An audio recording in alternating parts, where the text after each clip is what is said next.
What's going on, child? This is your most favorite diabetic YouTuber in the whole entire world, back with another video, another day of the doctor for y'all. But of course, this one's a little bit different. Now, this one's only different because today we are checking out the tragic story of Huey. Now, I'm gonna be honest with y'all. It's been a minute since I heard this name. I remember watching his videos, his shorts, you know, those little clips that he used to make back in the day, but not well necessarily back in the day. I can't really tell you how long that is. It feels like it's been years, but probably only been like 3 or 4, 2016. I can't really necessarily remember. I'm sorry, a little bit slow. But I remember the videos, so I was kind of curious to see, you know, what were, you know, his come-up story and what kind of happened, because honestly, I really don't know. So, of course, I'm just curious. I'm not really here to judge or anything like that. So, yeah, I just had to say that real quick. And also, shout out to Fizzler for video art reacts, too. And also, for safety, this is alleged. And I will say, learned this really kicked in at the wrong time, my bad. But I will say it is all love, no hate. Now, of course, I'm going to make my jokes, be really honest, and I won't lie to y'all. I am typically an arsehole, even though I probably won't in this one. But in general, you know, if it was beef, hate, or anything crazy, I would just straight up admit it. Now, one more time, all love, no hate. And of course, RIP to Huey. Alright, child, no more hesitations. Let's get into the video now. Just for the dead homies, Jamal and David. RIP. Hold on, bro. I don't know that. Come on, bro. I paid for half that bottle. I bought the whole thing. Oh, but still. Hey, bro, what you do? You can't park yours handicapped. Oh, you right. This at NBL, Phoenix Flexing. Phoenix Flexing, Shoreline Mafia? Yeah. The motherfucker almost look like my shirt. Almost, yeah. The one that ride around with 2 straps, he wear you like a do-rag? Yeah, it's that Phoenix Flexing. Bro, that's my dog, bro. He came out of Stockton with a busted phone, hella jokes, and no filter. Huey didn't ask for a spotlight, he snatched it. One viral skit at a time, this tatted up, fast-talking Asian kid had the whole internet crying laughing. But behind the punchlines and the viral views was a young dude fighting demons the algorithm never showed. At 22, Huey was gone, just like that. A daughter left behind. I didn't know he was fans only in 22. shock, and a Damn. whole city asking, what happened to Huey? This is more than a RIP, social of media course. story. It's about trauma, hustle, fatherhood, fame, and the price of hiding hurt behind a smile. This is the story of Huey how he made the world laugh, and why we never saw the tears. Ugh. Born Be Huey crazy, in though. 1999, Huey grew up in the tough streets of Stockton, California. The city, known for its struggles with crime and poverty, wasn't an easy place to come up. His upbringing was marked by hardship. With a difficult and often abusive family environment, I lived with my mom, bro, and my mom's boyfriend, bro. I got 7 siblings, bro. I lived at this like, it's like not like a dorm, it's a facility, bro. Okay, like it's a facility. Like, you eat like school food there. Okay, type yeah. shit. It was like, we had like rooms and shit. My mom was fighting for me. Basically, they're trying to get me back, but then in my mind, bro, I'm thinking like, my mom not trying to fuck about me, bro. Huey found peace not in the chaos at home, but in his escape, school.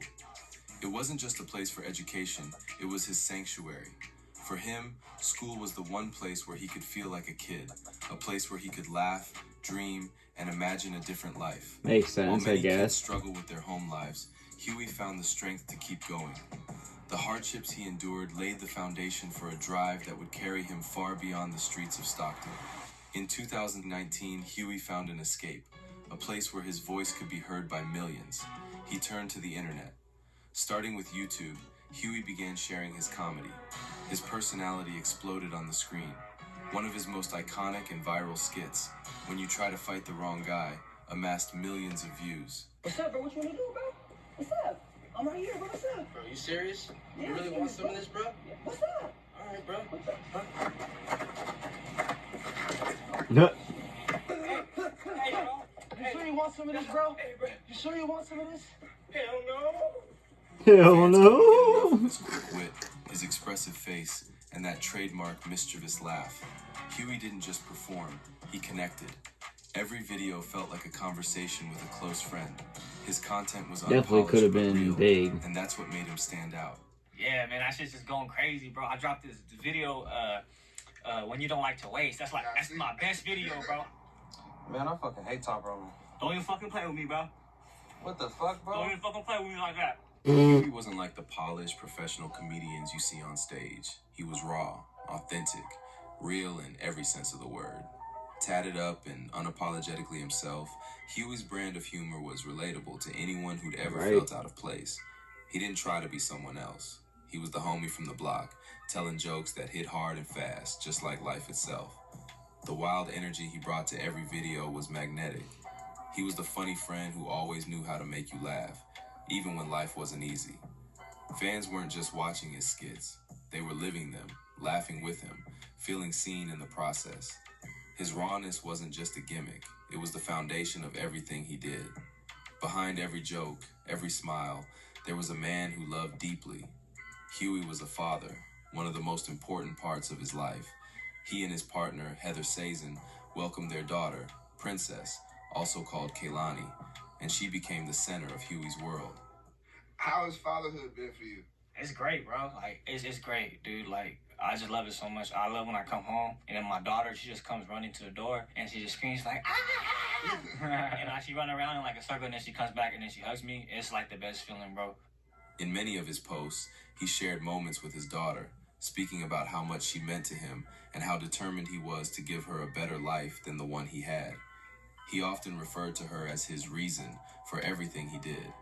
Amid the fame, amid the laughter, it was her face he wanted to see smile the most. His love for her was tangible. Every time he posted about her, it was clear that being her father was the greatest role he ever played. But behind the laughter, there was another side to Huey's story, one that many didn't see. As his fame grew, so did the weight of his own struggles. The mental health battles that had haunted him started to take a toll. He pulled back from social media. Fans noticed. Posts started disappearing, his uploads grew less frequent, and the lighthearted tone of his videos started to change. It was subtle at first, but it didn't go unnoticed. In interviews, Huey had opened up about the pressure of being a public figure, the expectations placed on him, and how, despite his success, he often felt alone. The world he created for his audience wasn't always the world he lived in. Behind the scenes, Huey was fighting battles that many didn't know about, battles he was struggling. Damn. Oh, damn. Yeah, the ad made it terrible. That was the worst timing for an ad. I ain't gonna lie. Damn. But yeah, I didn't know. He was a father, or he was excuse me, hiccup. 25th, 2021, the world lost Huey Haha. He was just 22 years old. The cause of death was ruled a suicide by a self-inflicted gunshot wound. His I didn't even know that's how. Shock, with fans and friends scrambling to make sense of a tragedy no one saw coming. His followers, many of whom had grown up with his videos, were devastated. A GoFundMe campaign quickly sprang up to cover funeral costs and to ensure his daughter, Princess, would be supported. The response was overwhelming. Artists like Jay Park and Mozzie, along with thousands of fans, rallied together to honor Huey's memory. Huey's legacy isn't just one of jokes, it's one of connection. In just a few short years, he became more than a comedian. He was a voice for those who didn't know how to express their pain, a reminder that humor can be a lifeline. His skits, his authenticity, and his willingness to show his vulnerability resonated with millions. Damn. Wow. That's basically the end of the video, but damn, honestly, I didn't know that's how he passed away or anything like that. So yeah, now I'm also gonna say I feel like this video could have did better, not judging this person who created the video, because obviously I ain't make it, but in general I feel like there could have been way more information about the come up and etc. But okay, from what we know, yeah, I will be honest with y'all, it is pretty sad that he was going through that, and he kind of didn't feel like he had anybody to talk to try to relieve, you know, what he did. So, yeah, it's just sad, it's a shame, because honestly, he'd be killing it right now. He'd probably be killing the streaming world, right? Like, low-key, he might be one of the top streamers, if I'm gonna be honest, just from what I remember seeing his skits and shit back in the day. Now, honestly, there's not really much to say. Yeah, RIP, of course. That's crazy. I didn't know this was that deep, but yeah, let me know what y'all think in the comment section down below. Also in the comments, your boy make all kinds of videos, so comment you want to see, and yeah, that's all I got for y'all.